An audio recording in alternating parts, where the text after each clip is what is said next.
Hello doctors. तो आज का हमारा टॉपिक है microscope and types of microscope. Types of microscope में हम various different type of microscope को डिटेल में डिस्कस करेंगे, like simple microscope, compound microscope, light microscope and electron microscope.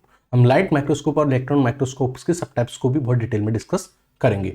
इस पूरे लेक्चर के दौरान अगर आपको कहीं कोई डाउट आता है तो आप कमेंट सेक्शन में ड्रॉप कीजिएगा। हम कोशिश करेंगे कि हम आपके ज़्यादा से ज़्यादा डाउट सॉल्व कर सकें। चलिए स्टार्ट करते हैं अपना टॉपिक, दैट इज माइक्रोस्कोप। तो माइक्रोस्कोप क्या होता है? माइक्रोस्कोप एक ऐसा इंस्ट्रूमेंट होता है जिसकी हेल्प से हम स्मॉल ऑब्जेक्ट्स को मैग्नीफाई करके, बड़ा करके देख सकते हैं।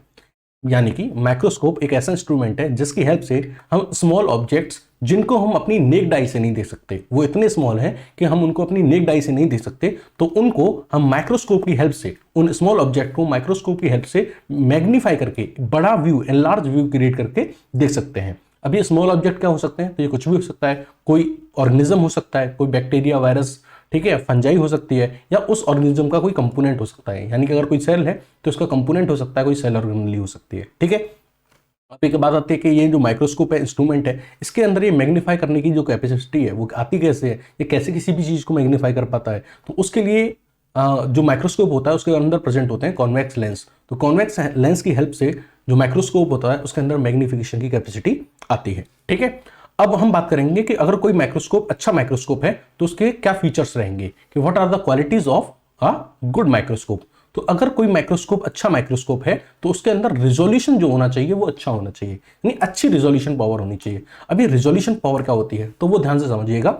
मान लीजिए ये दो ऑर्गेनिज्म है जो क्लोज एसोसिएशन में प्रेजेंट है, यानी एक दूसरे के पास प्रेजेंट है। ये तो मैं तुम्हें बहुत बड़े दिखा रहा हूं। आप अपने माइंड में ये इमेजिन करिए कि ये माइक्रोस्कोपिक ऑर्गेनिज्म है जो हमें अपनी नेक्ड आई से विजिबल नहीं होते, और ये एक दूसरे के साथ बहुत क्लोज एसोसिएशन में प्रेजेंट है, ये एक दूसरे से एकदम चिपक के प्रेजेंट है। तो अच्छे रिजोल्यूशन का मतलब ये है, अच्छे रिजोल्यूशन वाले माइक्रोस्कोप का मतलब ये है कि अगर कोई ऐसा इंस्ट्रूमेंट हो, अच्छा ऐसा माइक्रोस्कोप हो जो इन दोनों ऑर्गेनिज्म को हमें क्लियरली विजुअलाइज करा दे एज अ सेपरेट एंटिटी। हालांकि ये प्रेजेंट है एक दूसरे से चिपक के, एकदम एक दूसरे के क्लोज एसोसिएशन में है, एक दूसरे से एकदम चिपके हुए हैं, बट फिर भी अगर माइक्रोस्कोप हमें इन दोनों को as a separate entity visualise करा देता है, as a different different organism हमें एनालाइज करा देता है, विजुअलाइज करा देता है, तो हम कहेंगे कि उस माइक्रोस्कोप का जो रिजोल्यूशन है वो अच्छा है। तो what is basically mean by the good resolution? Resolving power का मतलब होता है ability to produce separate image of closely placed object so that they can be distinguished as the separate entity. इन दो ऑब्जेक्ट या दो ऑर्गेनिज्म क्लोज एसोसिएशन में है, लेकिन उनको हमें क्या करना है? सेपरेटली डिस्टिंग्विश कराना है या सेपरेटली एनालाइज करना है। जो हमारी ह्यूमन आई होती है उसकी जो कैपेसिटी होती है, उसका जो रिजोल्यूशन पावर होता है वो होता है 0.2 मिलीमीटर।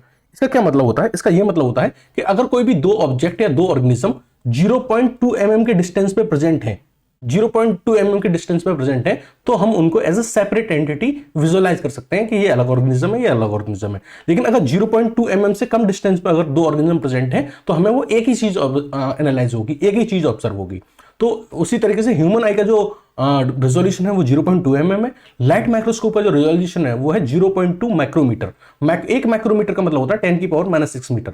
तो अगर कोई दो ऑर्गेनिज्म 0.2 माइक्रोमीटर के डिस्टेंस पर प्रेजेंट है तो लाइट माइक्रोस्कोप हमें उन्हें एज अ सेपरेट एंटिटी या सेपरेट ऑर्गेनिज्म हमको दिखा देगा, एनालाइज करा देगा। लेकिन अगर इससे कम भी प्रेजेंट है तो वहां भी हमको क्या दिखेगी? सिंगल ऑर्गेनिज्म की तरह दिखेगा। अगर हम बात करें इलेक्ट्रॉन माइक्रोस्कोप तो उसकी जो कैपेसिटी होती है वो इससे भी ज्यादा होती है। इलेक्ट्रॉन माइक्रोस्कोप की जो रिजोल्यूशन पावर होती है वो होती है 0.2 टू 0.5 नैनोमीटर, और एक नैनोमीटर में होता है 10⁻⁻6 मीटर। तो सॉरी 9, 10⁻⁻9 मीटर। तो अगर इतने क्लोज एसोसिएशन में अगर दो ऑर्गेनिज्म प्रेजेंट है तब भी इलेक्ट्रॉन माइक्रोस्कोप हमें एज अ सेपरेट एंटिटी या सेपरेट ऑर्गेनिज्म को विजुअलाइज करा देगा, ठीक है। तो ये थी resolution power of different things, that is human I, light microscope and electron microscope, ठीक है। अब हम बात करते हैं कि अगर कोई भी माइक्रोस्कोप अच्छा माइक्रोस्कोप है तो एक तो ये प्रॉपर्टी होनी चाहिए कि उसका रिजोल्यूशन अच्छा होना चाहिए, दूसरा उसका कॉन्ट्रास्ट अच्छा होना चाहिए। क्या होना चाहिए? कॉन्ट्रास्ट अच्छा होना चाहिए। कॉन्ट्रास्ट अच्छा होने का क्या मतलब है समझिएगा। कॉन्ट्रास्ट क्या होता है पहले वही समझिए। मान लीजिए ये आपके पास व्हाइट बैकग्राउंड है, ठीक है। अगर मैं इस पर कोई व्हाइट चीज चलाऊं, व्हाइट पेन चलाऊं, तो क्या आप कुछ दिखेगा? नहीं दिखेगा। लेकिन इसी व्हाइट बैकग्राउंड पे मैं अगर रेड पेन चलाऊं तो आपको क्लियरली विजिबल है। क्यों? क्योंकि व्हाइट और रेड के बीच में कॉन्ट्रास्ट है, लेकिन व्हाइट और व्हाइट के बीच में कॉन्ट्रास्ट नहीं है। तो एक अच्छा माइक्रोस्कोप तब अच्छा माइक्रोस्कोप कहलाएगा जब उसके अंदर जो भी ऑर्गेनिज्म हम देख रहे हैं उन ऑर्गेनिज्म के बीच में वो कॉन्ट्रास्ट क्रिएट कर सके। ठीक है, मतलब जैसे कि अगर आप एक चीज समझिए, मान लीजिए ये क्या है, आपकी ग्लास स्लाइड है, ठीक है। अब ग्लास स्लाइड कैसी होती है, आपकी ट्रांसपेरेंट होती है ना। और मान लीजिए हमने इसमें जो ऑर्गेनिज्म रखे हैं वो भी कैसे हैं, ट्रांसपेरेंट है। तो क्या हमको वो दिखेगा, हमें कुछ नहीं दिखेगा। तो बेसिकली हम क्या कर लेते हैं, स्टेन का हेल्प लेते हैं या फिर डाइस का हेल्प लेते हैं। डाई की हेल्प से हम क्या कर लेते हैं, इन जो जो हमारा ऑर्गेनिज्म थे, ट्रांसपेरेंट ऑर्गेनिज्म थे, उनको स्टेन कर देते हैं, उनको कलर कर देते हैं। जिसकी हेल्प से हम क्या करते हैं कि इस ट्रांसपेरेंट ग्लास की जो स्लाइड है उस पे इन डिफरेंट डिफरेंट ऑर्गेनिज्म को क्लियरली विजुअलाइज कर पाते हैं, ताकि एक कॉन्ट्रास्ट क्रिएट हो जाता है किस किस के बीच में, इस ग्लास स्लाइड के बीच में और इन ऑर्गेनिज्म के बीच में। तो एक अच्छा माइक्रोस्कोप तब अच्छा माइक्रोस्कोप होगा जब उसका कॉन्ट्रास्ट अच्छा हो, जब वो इस ऑर्गेनिज्म के बीच में और ये जिस सराउंडिंग में रखा हुआ है या जिस एनवायरमेंट में रखा हुआ है उस एनवायरमेंट के बीच में और ऑर्गेनिज्म के बीच में कॉन्ट्रास्ट प्रोड्यूस कर सके। कॉन्ट्रास्ट प्रोड्यूस कर सके किसके बीच में, एनवायरमेंट या सराउंडिंग के बीच में और ऑर्गेनिज्म के बीच में, और ऑर्गेनिज्म के बीच में। और अगर दो डिफरेंट डिफरेंट ऑर्गेनिज्म है तो इनके बीच में भी कॉन्ट्रास्ट प्रोड्यूस कर सके, इन दोनों के बीच में भी हमें डिफरेंशिएट करा सके कि ये डिफरेंट ऑर्गेनिज्म है और ये डिफरेंट ऑर्गेनिज्म है। तो what is basically contrast, a good contrast? It is the ability of microscope to distinguish between two different structure present within the sample. अगर एक ही सैंपल में दो डिफरेंट तरह के ऑर्गेनिज्म है तो उनको हमें सेपरेटली विजुअलाइज करा दे, उन दोनों के बीच में कॉन्ट्रास्ट क्रिएट कर दे, और उस ऑर्गेनिज्म के बीच में और उस ग्लास स्लाइड या जिस भी एनवायरमेंट में वो रखे हैं उस एनवायरमेंट के बीच में भी कॉन्ट्रास्ट क्रिएट कर दे, ताकि हम उन दोनों ऑर्गेनिज्म को या उन ऑर्गेनिज्म को हम क्लियरली देख सकें। और इसमें हम किसकी हेल्प लेते हैं, डाइज की हेल्प लेते हैं, स्टेन्स की हेल्प लेते हैं। कभी कभी हमारे जो ऑर्गेनिज्म होते हैं वो वैसे ही होते हैं जैसा कि आपका सराउंडिंग है या एनवायरमेंट है या ग्लास स्लाइड है, तो उसमें हम स्टेन की हेल्प लेके उनको कलर करके तब हम उनको क्लियरली विजुअलाइज कर लेते हैं। थर्ड, अगर कोई माइक्रोस्कोप अच्छा माइक्रोस्कोप है तो ये तो कंपलसरी है, तो उसकी मैग्निफिकेशन पावर ज्यादा होनी चाहिए, यानी वो ज्यादा से ज्यादा एनलार्ज व्यू में, मैग्नीफाइड व्यू में चीजों को हमको दिखा सके। और मैंने आपको बताया था कि जो मैग्नीफाइड व्यू में दिखाने की जो एबिलिटी होती है वो किसकी वजह से आती है, कॉन्वेक्स लेंस प्रेजेंट होते हैं माइक्रोस्कोप के अंदर, उनकी वजह से आती है।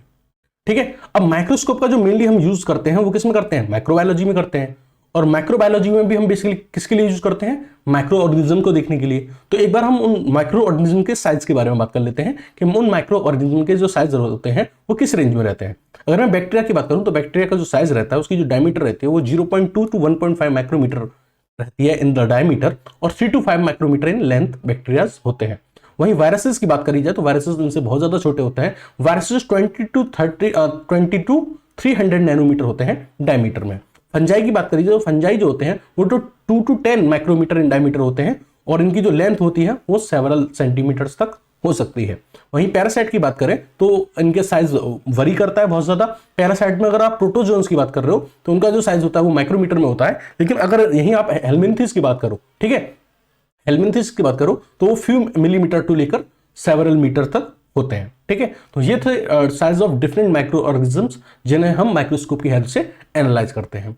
अब हम बेसिकली आएंगे अपने नेक्स्ट टॉपिक पे, that is types of microscope. तो आपके जो माइक्रोस्कोप होते हैं वो बेसिकली हमने दो पार्ट्स में डिवाइड किए हैं, one is simple microscope and another is compound microscope. क्या डिफरेंस है दोनों में, किस बेसिस पे हमने डिवीजन किया है।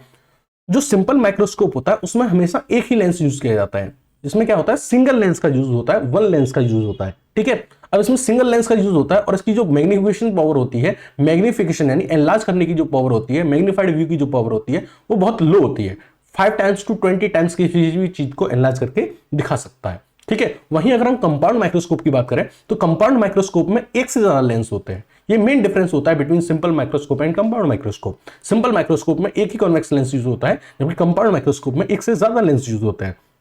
जो सिंपल माइक्रोस्कोप होता है उसकी जो मैग्निफिकेशन पावर होती है वो लो होती है, जबकि कंपाउंड माइक्रोस्कोप की जो मैग्निफिकेशन पावर होती है वो हाई होती है। और बेसिकली हम अपनी माइक्रोबायोलॉजी में जिस माइक्रोस्कोप का यूज करते हैं वो है कंपाउंड माइक्रोस्कोप।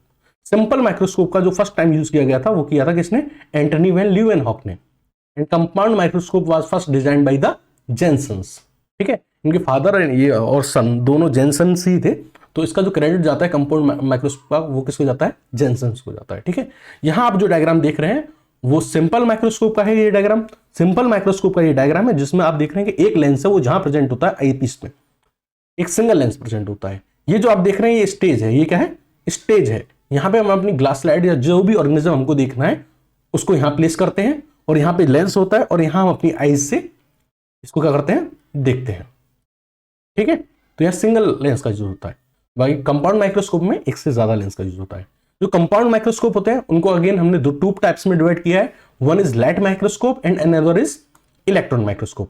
तो कंपाउंड माइक्रोस्कोप हमारे दो तरह के हुए, लाइट माइक्रोस्कोप और इलेक्ट्रॉन माइक्रोस्कोप। दोनों में क्या डिफरेंस है? दोनों में जो डिफरेंस है वो इनके नाम से ही पता पड़ता है।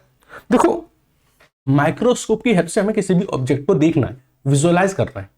तो जिस भी ऑब्जेक्ट को हमें देखना है या विजुअलाइज करना है, उसको इल्यूमिनेट करने के लिए, आप इल्यूमिनेट क्यों कर रहे हैं? तो एक बात समझिए, आपको कोई चीज कब दिखती है? मान लीजिए ये कोई ऑब्जेक्ट है, ये कोई ऑब्जेक्ट है, आपको उसको देखना है, तो आप इसे कैसे देख पाते हैं? कहीं से लाइट रेज आती हैं, ठीक है, वो लाइट रेज क्या होती हैं, यहां इस पे गिरती हैं, और इस पे गिरने के बाद वो लाइट रेज कहां जाती हैं? आपकी आईज पे जाती हैं। कहां जाती हैं? आपकी आईज पे जाती हैं, ठीक है, आई पे जाती हैं। ये कोई ऑब्जेक्ट है और ये लाइट रेज है, ये क्या है? लाइट रेज है। तब आप दिख पाते हैं। यानी कि ये ऑब्जेक्ट जो है इल्यूमिनेट हो रहा है किसकी हेल्प से? इन लाइट रेज की हेल्प से। जब ये लाइट रेज इस ऑब्जेक्ट से रिफ्लेक्ट होकर आपकी आईज पे जाती हैं, तब आप ऑब्जेक्ट को देख पाते हैं, ठीक है। तो कंपाउंड माइक्रोस्कोप में किसी भी ऑब्जेक्ट को इल्यूमिनेट करने के लिए, कंपाउंड माइक्रोस्कोप सॉरी दो टाइप्स हैं, लाइट माइक्रोस्कोप और इलेक्ट्रॉन माइक्रोस्कोप। तो मैं अब इन दोनों में डिफरेंस समझा रहा हूं आपको, लाइट माइक्रोस्कोप में और इलेक्ट्रॉन माइक्रोस्कोप में। लाइट माइक्रोस्कोप में अगर हमें ये ऑब्जेक्ट देखना है, तो इसको इल्यूमिनेट करने के लिए हम लाइट रेज का यूज करते हैं। किसका यूज करते हैं? लाइट रेज का यूज करते हैं। विजिबल लाइट जो होती है हमारी, आपने सुना होगा कि जो इलेक्ट्रोमैग्नेटिक वेव्स होती हैं वो कई तरह की होती हैं, gamma rays, X rays, UV rays. तो यहां उसमें भी हम किसका? विजिबल लाइट रेज का यूज करते हैं अपने उस ऑब्जेक्ट को क्या करने के लिए? इल्यूमिनेट करने के लिए। तो यहां beam of visible light rays का यूज करते हैं उस ऑब्जेक्ट को इल्यूमिनेट करने के लिए और देखने के लिए। और लाइट माइक्रोस्कोप का जो मैग्निफिकेशन होता है वो कितना होता है? Up to 1000 times. यानी वो ऑब्जेक्ट का जो एक्चुअल साइज है उससे 1000 गुना बड़ा करके लाइट माइक्रोस्कोप उस ऑब्जेक्ट को दिखा सकता है, ठीक है। वहीं हमने आपको क्या बताया, इलेक्ट्रॉन माइक्रोस्कोप होता है, उसमें यहां ये लाइट रेज यूज नहीं होती। वहां लाइट रेज की जगह क्या यूज करते हैं हम? इलेक्ट्रॉन के बीम को यूज करते हैं। इलेक्ट्रॉन के बीम्स को यूज करते हैं उस ऑब्जेक्ट को इल्यूमिनेट करने के लिए, और उसकी हेल्प से हम क्या करते हैं? किसी भी ऑब्जेक्ट को देखते हैं। यहां जो मैग्निफिकेशन पावर होती है वो बहुत ज्यादा होती है, 1000 टाइम्स से लेकर मिलियन टाइम्स तक बड़ा करके इलेक्ट्रॉन माइक्रोस्कोप आपको किसी भी ऑब्जेक्ट को दिखा सकता है। तो what basically I told you that compound microscope दो तरह के होते हैं, लाइट माइक्रोस्कोप और इलेक्ट्रॉन माइक्रोस्कोप। लाइट माइक्रोस्कोप की इन्वेंशन का जो क्रेडिट है वो जेनसन को जाता है। इलेक्ट्रॉन माइक्रोस्कोप आपका जो बनाया था वो बनाया था अर्नस्ट एंड लस्का ने, अर्नस्ट लस्का ने, ठीक है। तो light microscope by Janssen and the electron microscope by Ernst and Ruska, ठीक है। लाइट माइक्रोस्कोप में हम विजिबल लाइट रेज का बीम यूज करते हैं और इस ऑब्जेक्ट को इल्यूमिनेट करने के लिए, और इसकी जो मैग्निफिकेशन पावर होती है वो मैक्सिमम 1000 टाइम्स होती है। इलेक्ट्रॉन माइक्रोस्कोप में हम इस ऑब्जेक्ट को इल्यूमिनेट करने के लिए हम इलेक्ट्रॉन के बीम का यूज करते हैं, और इसका जो मैग्निफिकेशन पावर जो होता है वो होता है 1000 time two million times, okay. अब हम अगर इनके भी फर्दर सब टाइप्स को डिस्कस करें, तो जो आपका लाइट माइक्रोस्कोप होता है वो फर्दर हम उसको 4 टाइप्स के पढ़ेंगे, that is bright field light microscope, dark field light microscope, phase contrast microscope and fluorescence microscope. ये किसके टाइप है? ये लाइट माइक्रोस्कोप के टाइप है। तो लाइट माइक्रोस्कोप हम 4 तरह के पढ़ेंगे, bright field light microscope, dark field light microscope, phase contrast microscope और फ्लोरोसेंस माइक्रोस्कोप। इलेक्ट्रॉन माइक्रोस्कोप हम 2 तरह के पढ़ेंगे, एक है स्कैनर इलेक्ट्रॉन माइक्रोस्कोप और दूसरा है ट्रांसमिशन इलेक्ट्रॉन माइक्रोस्कोप। इनको पढ़ने से पहले हम एक बार इनके डायग्राम देख सकते हैं। ये जो आपको लेफ्ट साइड में जो डायग्राम दिख रहे हैं आपको, ये क्या है?